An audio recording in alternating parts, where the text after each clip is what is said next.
All right. So Say hello. Perfect. Yeah.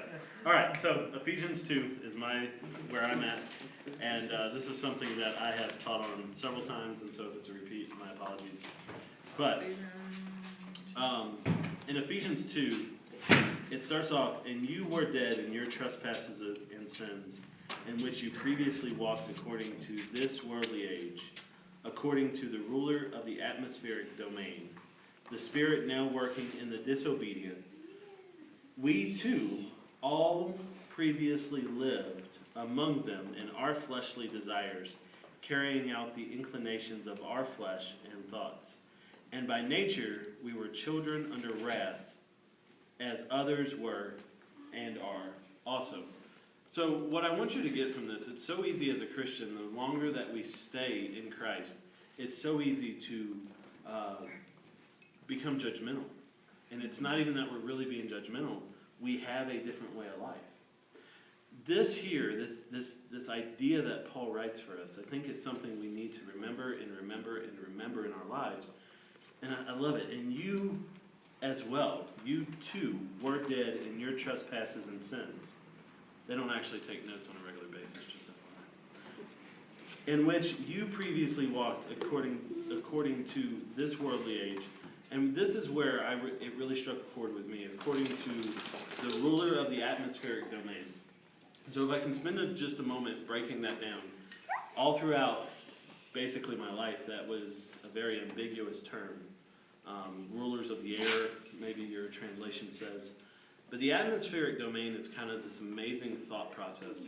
I want you to think this is a possible analogy, and there's others you could use, but think about this. The world that's all around us is like drowning in water, and while they're drowning for water, they're gasping for air. They're desperate for air. Now, can you breathe water? If you're a mermaid. Right, but we're not, so that's kind of a problem. Merman. Exactly. But think about that. If we, unless we were a mermaid or a merman, we're in water, we can't breathe it. And that's how the world lives every day of its life. It's literally suffocating in its own sin. The reason why I bring that up is because if we start looking at it with that perspective, it becomes easier to minister to them. Because we no longer are asking questions, why do you do this? Why are you so messed up? Why are you so screwed up? We start asking the question, how do we actually throw out the life raft? How do we actually throw out the life preserver? And that's really where Paul is getting at here through the rest of Ephesians, which we won't go through tonight, obviously. But I want you to start thinking like that. How do we actually get the life preserver to the person who's drowning in the atmospheric domain, the sin that is all around us? And one of those ways we do this, as Paul says, verse 3, we too all, and basically every one of us, live like this, to our own inclinations, to our own desires.